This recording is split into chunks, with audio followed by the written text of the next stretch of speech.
So good afternoon. This is a little emotional for me, guys, so I'm going to try to get through this. My name is Jonathan Washko, and I've been in EMS for over 30 years, starting at the ripe young age of 16 as a volunteer in the suburbs of Philadelphia. I have been blessed to have an amazing career that has taken my family and I to many great EMS organizations around the United States and locally. I'm proud to work with a great organization up in New York City called Northwell Health, and we have a few of our colleagues here today, guys. Thank you for being here and supporting the work that we do each and every day. I've been fortunate enough to have been involved with GEMS since the beginning of my EMS career, first starting as a reader and subscriber when I was young to learn how to do things clinically and learn what others were doing, then eventually becoming an author and contributor. And now I'm honored and fortunate to serve on the GEMS editorial board as well as the EMS Today curriculum committee. I asked GEMS for some time today to speak with you about a situation that happened to me last time I was here in Charlotte that impacted myself and my family and my time here on Earth. As you see, last time I was here in Charlotte, I lost 5 minutes of my life. Good evening, Dr. Medic 7, Paramedic Patterson on board. We're 5 or less out in your facility, transporting a 47-year-old male patient. Patient was at a meeting with several friends of his, collapsed in an elevator, no breathing, no pulse, 2 rounds of CPR by bystanders. Patient did have a pulse, breathing, and was 4 units times 4 when we arrived. Patient states no cardiac history, never had an occurrence like this before. However, all of the bystanders, 10 plus bystanders or paramedics, then state that he did not have a pulse and was not breathing. Patient himself is an emergency physician. Vital signs as follows: heart rate 74, intermittent unifocal PVCs, 12 leads unremarkable, last pressure 118 over 80, which is also his lowest. Highest heart rate's been 80, 100% on 10 liters by non-rebreather mask, and patient's conscious, alert, and oriented times 4, GCS 15, and breathing on his own. So the lesson here is if you're going to have a cardiac arrest, guys, do it with 10 paramedics in an elevator.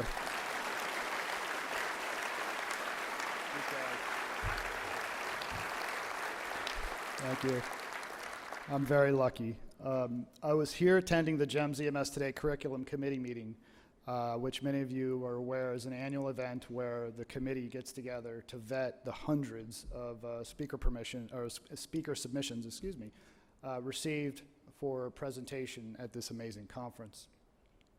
It was around 10:30 p.m. on Tuesday, May 16th, just around the corner from here at a restaurant. On our way back from the committee welcoming reception, that I got on an elevator with 10 of my colleagues and collapsed. The last thing I remember was asking AJ Heitman asking me, "John, are you okay?" And then it went black. I woke up in the lobby of the hotel with a colleague doing CPR on me and hearing the sound of the federal queue from Charlotte Fire pulling up from their quick response engine. I had an event that hopefully I don't want to share too often, but I had AJ Heitman standing over me, screaming, "John, are you okay?" And that's an event I'll never forget. According to those who were there, I had collapsed in the elevator and a group of EMS professionals sprang into action. They safely got me off the elevator. AJ immediately took charge of my care as the pit crew boss, although this isn't the raceway, so I don't think he was trying to change my tires, but he did a good job. And thanks to their rapid recognition of my cardiac arrest and the pit crew approach, that team resuscitated a fallen colleague after a few rounds of CPR. After successful resuscitation, I was tended to by Charlotte First Response and the fire department. Chief, thank you. And then transported to Carolinas Medical Center by medic. Joe, thank you, and your team. I got a clear cath lab study And the next night, the event occurred again, and I was resuscitated that time with atropine. I received a pacemaker, was discharged, and like most A-type personalities, I was back to work the following week. So amazing, fast, coordinated care saved my life. By the way, and this is a message I really want to drive home, for those out there that question the value of EMS and the training and why we need funding, I'm living evidence that EMS does make a difference and has value and must be acknowledged as an essential service in every community. Our people need recognition as healthcare providers with an equal seat at the table, and we must properly fund EMS systems so they are safe, effective, efficient, give our people resiliency, and give our people a living wage to support their families. The reason I'm here today is because of these individuals in front of me that'll be joining me here shortly, and the system of care that saved my life.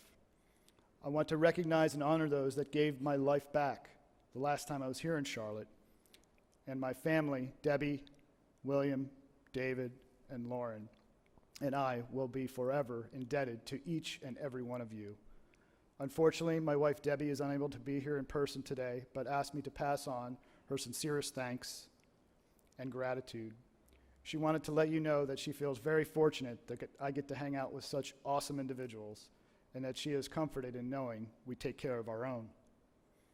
And with that, I would like to welcome to the stage my resuscitation team, starting with the on-scene resuscitation team, AJ Heitman, Ryan Kelly, Christian Griffin, Jeremy Mothershed, and Wayne Zygowicz. From the medic team and medic EMS, Rebecca Zamangi-Mander. And she was the EMD, by the way. I listened to her 911 call. She did awesome, 100% score. Remember, guys, it's a system of care, right? So everyone, we're recognizing everyone in this system, which is awesome. Jenna Galanti, unfortunately, who is unable to be with us today, but we will recognize her, and I believe her colleagues will take her plaque back. And from medic as well, Eli Patterson, the guy that did that amazing radio report. Although I'm not an EMS physician, but I've been called a lot worse. And sorry, docs, a lot better. Just kidding. Gene Starnes, who is the FTO and training Mr. Patterson, and they did a great job. And finally, the folks from Charlotte Fire First Response, Captain Joe Swigunski, Bradley Bennett, Levi Niswander, Adam Parnell. Guys, thank you. Please help me in recognizing this resuscitation team for saving my life. Thank you.